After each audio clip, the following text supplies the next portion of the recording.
سلامونه د نن شپې ساټکي مو له کفارو د پیسې له غوښتلو سره هممهاله له دوی سره پر ملګرتیا بندیز طالبانو په خپل قانون کې له کفارو سره اړیکې حرامې کړي خو طالب مشرانو په وار وار له نړۍ د مرستې غوښتنه کړې ده خو که تجارت لپاره راځي کړي سیاست لپاره راځي راسه لکه د نورې دنیا سره چې اړیکې دي له موږ سره به دي همداسې اړیکې اوس هم هماغه اعلان کوو چې دنیا اوس دا حقیقت درکړی چې همدغه خلک د افغانستان وارثان دي همدغه خلکو سره تعامل ته ضرورت دی د بشري حقونو کلیدي سرغړونکی د طالبانو د نوي قانون د پلي کولو مسؤل د طالبانو د امر بالمعروف وزیر د ملګرو ملتونو اروپایي ټولنې او امریکا د بندیزونو په نوملړ کې دی واچی میگن که شما ایتو کنین که کمکی همیتو میگن که شما قبول کنین به جهان جور بیایین خواه جور آمدن شرایط چیست؟ شرایط همین است که بنده امیر دمی کدام جای سیاحت است همی جا مرد و زن با خلطیت شکر و سیاحت کنه خالد حنفی خودش یک شخصی زنستیز و عقده‌ای می باشه و عقده هایی که داره او را کوشش میکنه که بالای زنان افغانستان پیاده کنه د طالبانو محدودیتونه د ښځینه متشبثینو او سوداګرو د کار پر وړاندې خنډ یو شمېر سوداګرې ښځې وایي د طالبانو بندیزونو د دوی پر کار منفي اغېز کړی دی اینا میخواین که ما بدون محرم نرویم اینجا اجازه نمیتن در این نمایشگاه بدون محرم بیاییم ما میخوایم که ذهنیت دور کنن از خودشان خواستم از دولت همین است که خانم‌ها را بیشتر حمایت کنند او په غزه کې نن سهار په بریدونو کې د 30 تنو وژل کېدل په ورته وخت د حماس مرکچي پلاوی قاهرې ته رسېدلی چې له مصري او قطري چارواکو سره وګوري زه له کوره ووتم او بیا توغندی زما شاوخوا ته ولګېد او بیا مې خپله خور ولیده چې خپل لاس یې د خدای پامانۍ په دود وخوځاوه اوس هم بشپړ خبرونه زه حسیبه اټکوالی د طالبانو د امر بالمعروف او نهی عن المنکر تازه قانون له کفارو سره ملګرتیا او مرسته منع کړې په داسې حال کې چې طالبانو په پرله پسې توګه له لویدیځ سره د تعامل هڅه کړې ده د آمو دغه راپور ښیي چې د طالبانو له مشر نیولې تر نورو چارواکو پورې د نړۍ له لویدیځو او غیر اسلامي هیوادونو سره د اړیکو په لټه کې دي او ان له هغوی د مرستې غوښتنه کړې ده په همدې حال کې یو شمېر غیر اسلامي هیوادونه لکه چین او روسیه د طالبانو مهم متحدین ګڼل کیږي او ان په نړیوالو غونډو کې هم طالبانو د ځینو دریځونو ملاتړ کړی دی د امریکا د قضایي څار ادارې هم په یو راپور کې ویلي چې طالبانو په تیرو 3 کلونو کې د امریکا له سلګونو میلیونو ډالرو مرسته ګټه پورته کړې ده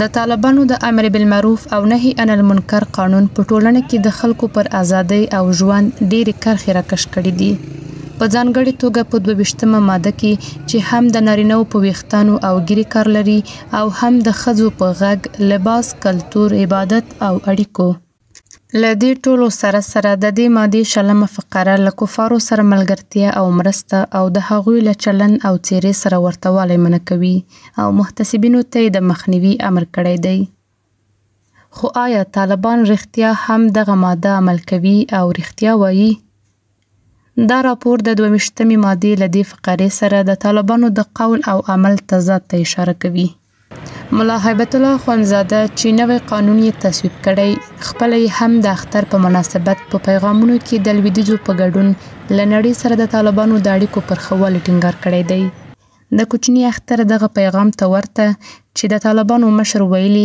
د طالبانو د بهرنیو چارو وزارت ته امر کړی چې له استثنا پرته د ټولو هیوادونو لپاره د باور وړ یوه ښه فضا رامنځته کړي په همدې توګه د لویدیځو هیوادونو استازي کابل ته ځي او په منظم ډول له طالب چارواکو سره ګوري دې استازو ته د طالبانو پیغام هم تل د اړیکو د تودوالي ساتل دي د طالبانو ځینې مهم متحدین هم غیر اسلامي دي لکه چین او روسیه چې حتی په نړیوالو غونډو کې د طالبانو دفاع کوي د 1402 لمریز کال د زمري په ومه د طالبانو د بهرنیو چارو وزیر د امریکا له استازو سره د خبرو لپاره قطر ته ولاړ دلته وایي له متحده ایالاتو سره د تعامل لیدلوری لري.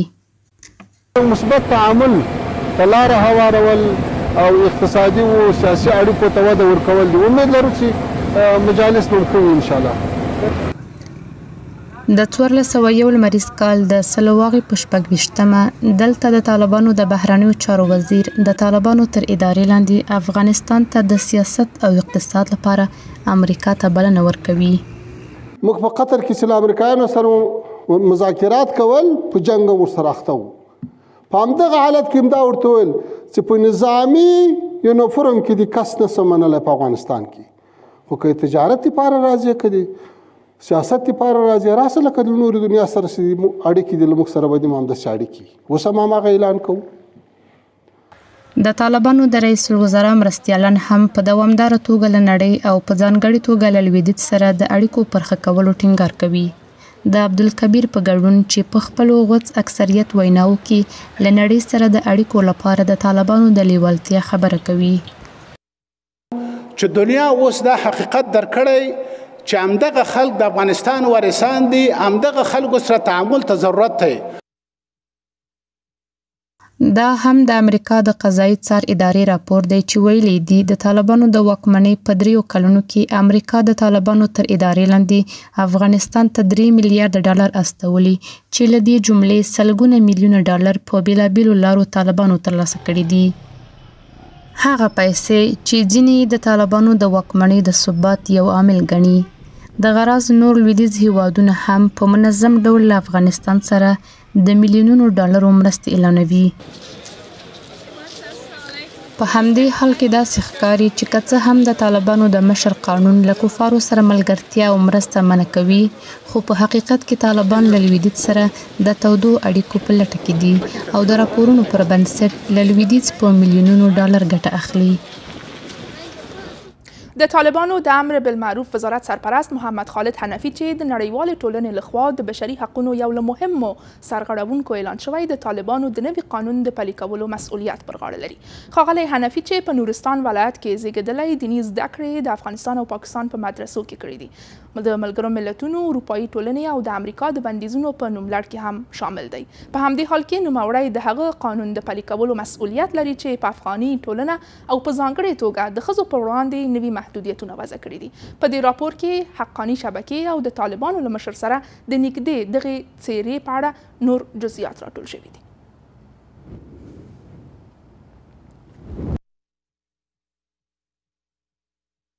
هیبت الله اخوندزاده ته نږدې څیره د طالبانو په جوړښت کې ځواکمن، د طالبانو د یو مهم وزارت مسؤل او د نړۍ له دیده په افغانستان کې د بشري حقونو تر ټولو ستر سرغړونکی.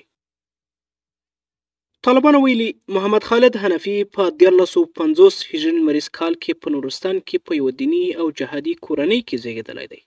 له ماشومتوبه تر ځوانۍ پورې د افغانستان او پاکستان په مدرسو، په ځانګړې توګه د پاکستان په حقانیه مدرسه کې دیني زده کړې کړې دي. حنفي همدارنګه ډیر کلونه په مدرسو کې ځوانانو ته دیني زده کړې ورکړې دي. واک ته د طالبانو پر راتګ سره حنفي د امر بالمعروف او نهي عن المنکر وزارت د سرپرست په توګه وګمارل شو. هغه وزارت چې د خپل فرمان له مخې په افغاني ټولنه په ځانګړې توګه پر ښځو بندیزونه ولګول. حتی ځینو تفریحي پارکونو ته د ښځو پر تګ بندیز او د حجاب د نه کولو په پلمه د ښځو نیول. و جهانیا خصوصا کفری جهان واچی میگن که شمایی تو کنین که کمکی امی تو میگن که شما قبول کنین با جهان جور بیایین. خواه جور آمدن شرایط چیست؟ شرایط همین است که بنده امیر در کدام جای سیاحت است، امی جا مرد و زن با خلطیت چکر و سیاحت کنه، در پارک هم چکر و سیاحت خلطیت کنه، در تالارای عروسی وجا هم رقصا شوند. خالد حنفي د نړۍ او د بشري حقونو د دریځ په اړه سخت دریځونه نیولي دي او د ښځو ډیری حقونه یې د مهر، واده او میراث د حق په توګه لنډیز کړي دي. نوموړی له لسګونو نورو طالب چارواکو سره یو ځای د ملګرو ملتونو د بندیزونو په نوملړ کې دی. تیر کال اروپایي ټولنې محمد خالد حنفي د دې ټولنې د بندیزونو په نوملړ کې شامل کړ.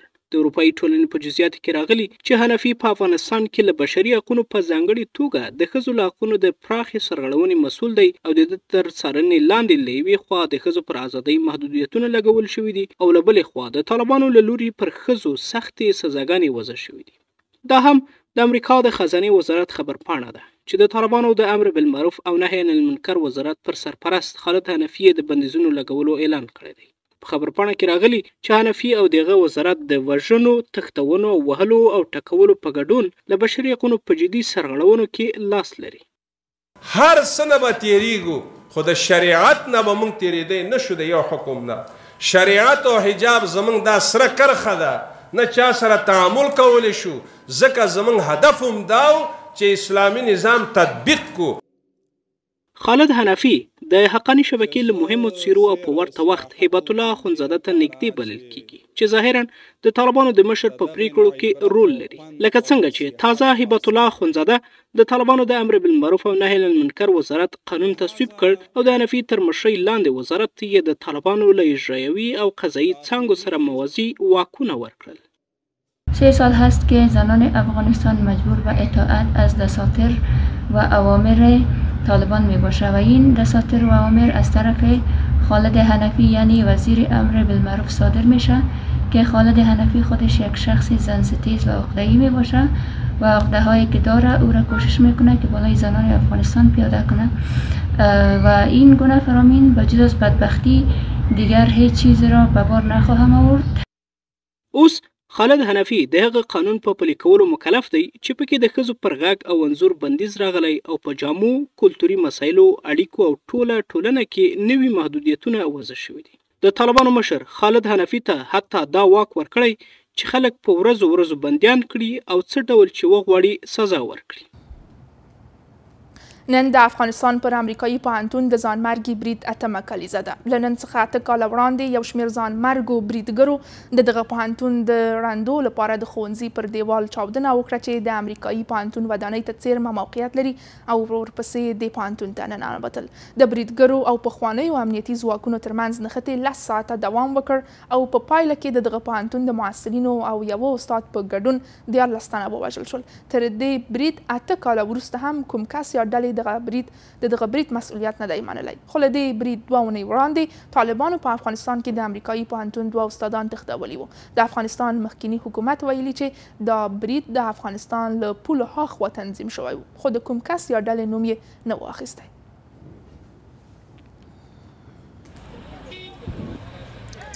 دا انځورونه د 1495 هجري لمریز کال د وږي 3 ښيي. د کابل په دارالمان کې پر امریکایي پوهنتون وسلوال برید. د دې پوهنتون لپاره د سختو امنیتي تدابیرو سربیره. په همدې ورځ ماښام 9 بجې نامعلومو وسلوالو د دغه پوهنتون د ړندو لیسې پر دیوال چاودنه وکړه او بیا د امریکایي پوهنتون ودانۍ ته ننوتل. عیني شاهدانو رسنیو ته هغه مهال ویلي وو چې بریدګر له یوې کوټې بلې ته تلل او محصلین یې په ډزو او لاسي بمونو ویشتل.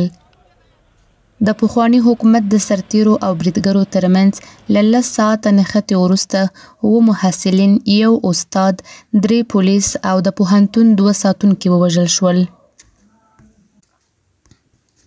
پر دې سربیره شاوخوا 50 نور کسان چې ډیری یې محصلین وټپیان شول. له دې برید 8 کاله تیریږي خو تر اوسه یې چا یا ډلې مسؤلیت نه دی منلی.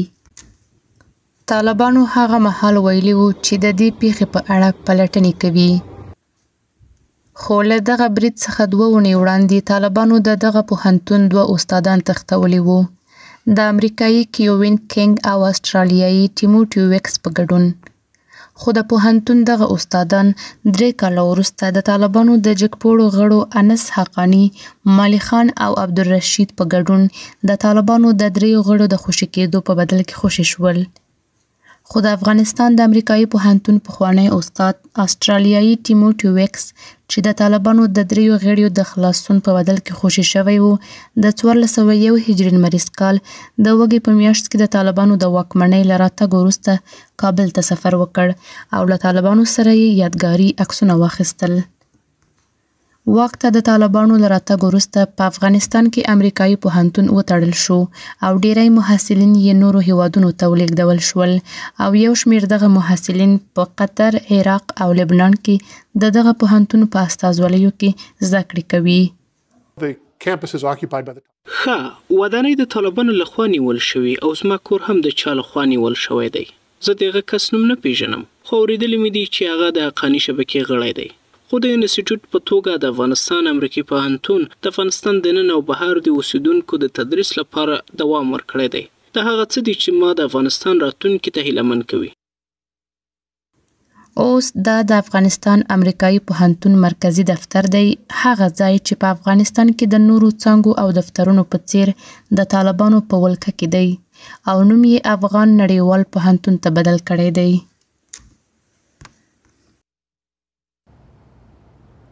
پنټاګون وایي د امریکا متحده ایالات د کابل پر هوایي ډګر د ډېرې کاله مخکې برید د عاملینو په لټه کې دي. د امریکا د دفاع وزارت یو مرستیال ویلي که څه هم واشنګټن له دې پیښې وروسته پر عاملینو بریدونه وکړل، خو شبکه او ملګري یې په بشپړه توګه له منځه نه دي تللي. د پنټاګون دغه چارواکي ټینګار وکړ چې اوس د داعش د خراسان څانګې توان د امریکا پر ضد د ورته بریدونو د ترسره کولو لپاره کم شوی دی. دا په داسې حال کې ده چې طالبانو په افغانستان کې د داعش شتون تایید کړی، خو د هغوی شمېر یې لږ ښودلی دی.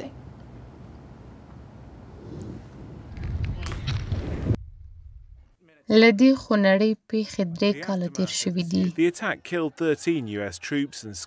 د 1400 هجري لمریز کال د وږي په 4مه له افغانستانه د امریکایي ځواکونو د وتلو پر مهال د داعش خراسان څانګې 2 ځانمرګو بریدګرو خپل ځانونه د هغو خلکو په منځ کې والوزول چې د کابل هوایي ډګر ته د ننوتو او له هیواده د تیښتې په هڅه کې وو. د هغو معلوماتو پر بنسټ چې هغه مهال د امریکا متحدو ایالتونو خپاره کړي وو، په دې پیښه کې 14 امریکایي سرتیري او شاوخوا 170 افغانان ووژل شول. اوس پینټاګون وایي چې د دې پیښې عاملین څاري. بزنس اسټنډرډ د امریکا د دفاع وزارت د یو مرستیال له قوله راپور ورکړی چې واشنګټن د دې برید عاملین څاري. د پینټاګون یو مرستیال کریسټوفر مایر ویلي چې د دې پیښې پر عاملینو برید شوی، خو شبکه او ملګري یې له منځه نه دي تللي او د داعش خراسان څانګه اوس د امریکا پر وړاندې د ورته عملیاتو د ترسره کولو توان نه لري. دا په داسې حال کې ده چې پینټاګون مخکې ویلي وو چې واشنګټن له خپلو نړیوالو متحدینو سره د داعش د ماتولو لپاره کار کوي، خو متحده ایالات طالبانو ته د داعش پر وړاندې مبارزه کې د یو ملګري په سترګه نه ګوري. د ملګرو ملتونو د راپورونو پر بنسټ د داعش خراسان څانګې په تیرو 3 کلونو کې په افغانستان کې تر 360 ډیر بریدونه تنظیم کړي دي، د ملکی وګړو او طالب چارواکو د نښه کولو په ګډون. ممکن از پدیده داعش منحیث یک بهانه، منحیث یک وسیله علیه طالبان ایالات متحده آمریکا استفاده کنه، حتی به خاطر اینکه حکومت اینا را سرنگون بسازه. داعش یک مسئله بسیار مهم است افغانستان، با خصوص در رابطه با سیاست ایالات متحده آمریکا در قبال افغانستان یک عنصر بسیار مهم است، باید دقت شود. د داعش خراسان څانګه د نورو ترهګرو ډلو ترڅنګ یو له هغو ډلو څخه ګڼل کیږي چې په افغانستان کې د طالبانو له واک ته رسیدو وروسته یې په افغانستان، ایران، پاکستان او روسیه کې تر ټولو خونړي ځانمرګي او چاودیدونکي بریدونه تنظیم کړي دي. هغه څه چې سرچینه یې د طالبانو تر ادارې لاندې افغانستان ګڼل کیږي. طالبانو په افغانستان کې د داعش شتون تایید کړی، خو د کسانو شمیر یې کم یاد کړی دی. د افغانستان د بریا او اقتصادي پرمختګونو په نندارتون کې یو شمېر سوداګرې ښځې وایي د طالبانو بندیزونو د دوی پر سوداګرۍ منفي اغېز کړی دی.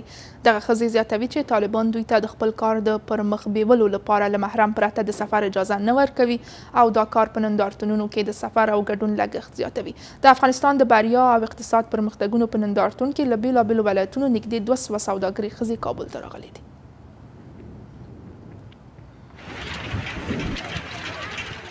کابل کې د افغانستان د بریا او اقتصادي پرمختګونو نندارتون 3مه ورځ. په دغه نندارتون کې د بیلابېلو ولایتونو 310 تنه متشبثینو او صنعتکارانو ګډون کړی. د دغه نندارتون ډیری ګډونوالې ښځې دي. یو شمېر سوداګرې ښځې د طالبانو لخوا پر ښځو په لګېدلو بندیزونو نیوکه کوي او وایي له محرم سره حتی په لنډ واټن کې هم تګ راتګ د دوی پر کاروبار ناوړه اغېز کړی او د سوداګرۍ بیه یې لوړه کړې ده. اینا میخواین که ما بدون محرم نیاییم اینجا، اجازه نمیتن در این نمایشگاه بدون محرم بیاییم. ما میخوایم که ذهنیت دور کنن از خودشان و اینجا کل خانم‌ها هستن که اشتراک کنن. میخوایم کل خانم‌ها خودشان هم بدون محرم بیاین در اینجا اشتراک کنن. په دغه نندارتون کې 200 ښځینه سوداګرو خپل لاسي صنایع، ګلدوزي، جامې او نور تولیدات نندارې ته وړاندې کړي دي. د دغو سوداګرو ښځو له ډلې یو شمېر یې وایي د غرفو کرایه لوړه ده او د بازار د کمزوري کېدو له امله سوداګر نشي کولی دغه لګښتونه پوره کړي. خواستم از دولت همین است که خانم‌ها را بیشتر حمایت کنند. فریحه په 1400 لمریز کال کې د اقتصاد له پوهنځي فارغه شوه او اوس په سوداګرۍ بوخته ده. وایي د طالبانو محدودیتونه د ښځو د سوداګرۍ د پرمختګ مخه نیسي او په دې برخه کې له ګڼو ستونزو سره مخ دي. مشکلات محدودیت خیلی زیاد بوده در افغانستان و این که محدودیت باید از بین بره و مردم افغانستان و خانمای افغانستان که بیاین سر پای خود استاد شوند و هنرهایی که دارن سر دست بکنن و سر پای خود استاد شوند، الگوی مردم شوند و خانمایی هستن، بیشتر خانما هست که میتونن یک جایگاهی را بگیرن، اما در افغانستان محدودیت ها خیلی زیاد است، نمیتونن به یک جای برسن. تر دې مخکې ملګرو ملتونو ویلي وو چې په افغانستان کې ښځینه متشبثې د سوداګرۍ په برخه کې له پراخو خنډونو او لوړو لګښتونو سره مخ دي. ژور تبعیض، عملیاتي محدودیتونو او سخت کمزوري مالي سیستم 40 سلنه ښځینه متشبثې پور اخیستلو ته اړ کړي دي. ملګرو ملتونو زیاته کړي چې د ښځو پر تګ او راتګ د طالبانو بندیزونو ښځینه سوداګري له سترو ننګونو سره مخ کړي دي.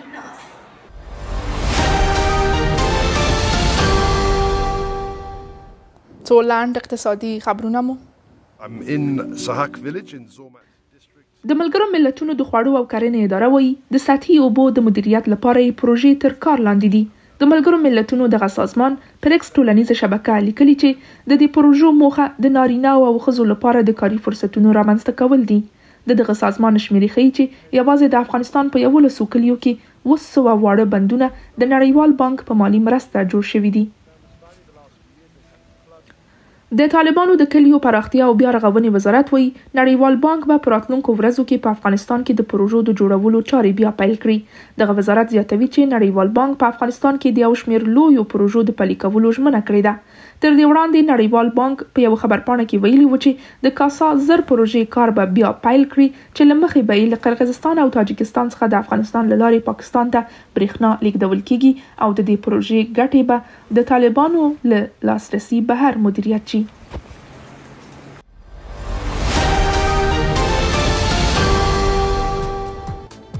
او د افغانستان په بازارونو کې د بهرنیو اسعارو بیې یو امریکایي ډالر 70.4 افغانۍ، یو یورو 9.9 افغانۍ، زر ایراني ریال 1.8 افغانۍ، زر هندۍ روپۍ 845 افغانۍ، یو د اماراتو درهم 19.9 افغانۍ، یو زر پاکستانۍ روپۍ 254 افغانۍ.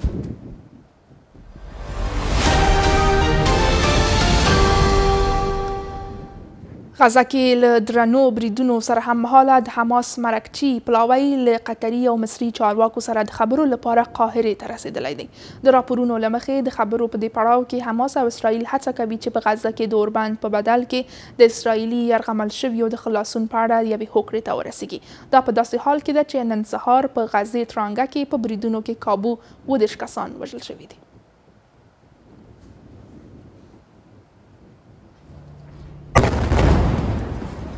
پر غزې د اسرائیلي پوځ د درنو بریدونو دوام. د غزې تړانګې د مرکز، شمال او سویل د اوسیدونکو په ګډون د غزې ډیری اوسیدونکو ته د وتلو امر شوی دی. یوازې په وروستیو 2 ورځو کې له دیرالبلح څخه 100,000 کسان بېځایه شوي دي. له خلکو غوښتل شوي چې د غزې په لویدیځ کې بشردوستانه سیمو ته ولاړ شي.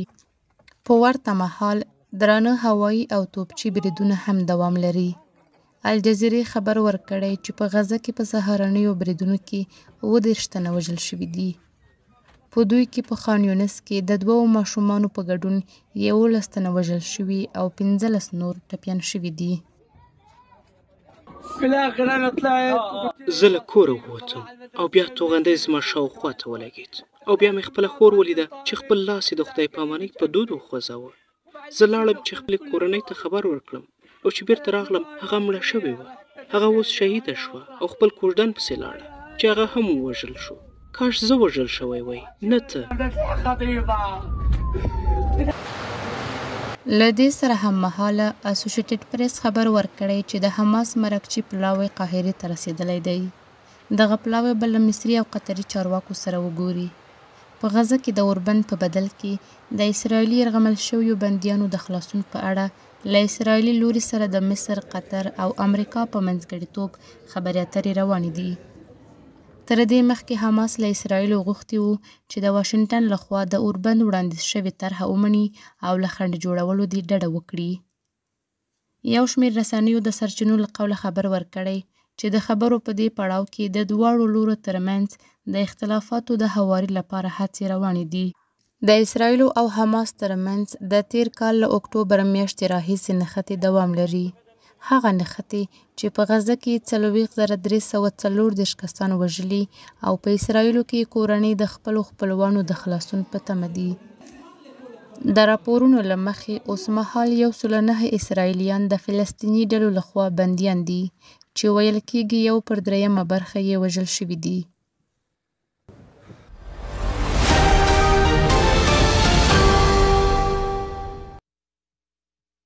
د آمو نهنګانو کرکټ لوبډلې د شپږیزې لیګ جام اتلولي وګټله. آمو لوبډلې د شنبې په ورځ د بند امیر لوبډلې پر وړاندې لوبه وکړه او په پای کې خپل سیال ته د 7 ویکټو په توپیر ماتې ورکړه.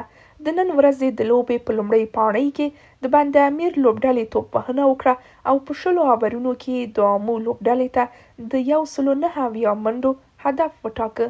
د لوبې په دویمه پاڼۍ کې د آمو لوبډلې ټاکل شوی هدف پوره کړ او د اتلولۍ جام یې خپل کړ. د شپږیزې جام سیالۍ د زمري په 22مه د 5 لوبډلو په ګډون پیل او نن پای ته ورسېدې. د افغانستان د 20 ولایتونو د سلګونو لوبغاړو ترمنځ د کیوکیشن په بڼه د کراټې د ملي لوبډلې د غوراوي سیالۍ په کابل کې پیل شوې. په دغو سیالیو کې له -50 څخه تر 90 کیلوګرامو پورې د ځوانانو او لویانو په ډله کې 518 لوبغاړي د 5 ورځو لپاره له یو بل سره سیالي کوي. د دې سیالیو په پای کې به 118 لوبغاړي د کراټې ملي لوبډلې ته غوره شي. دا د دې مهال خبرونه له ملتیا مو مننه. خو له تاسو غواړم چې د لا ډېرو تازه او کره خبرونو لپاره د آمو ټلویزیون ویب پاڼې آمو.tv ته ورشئ. شپه مو بخیر.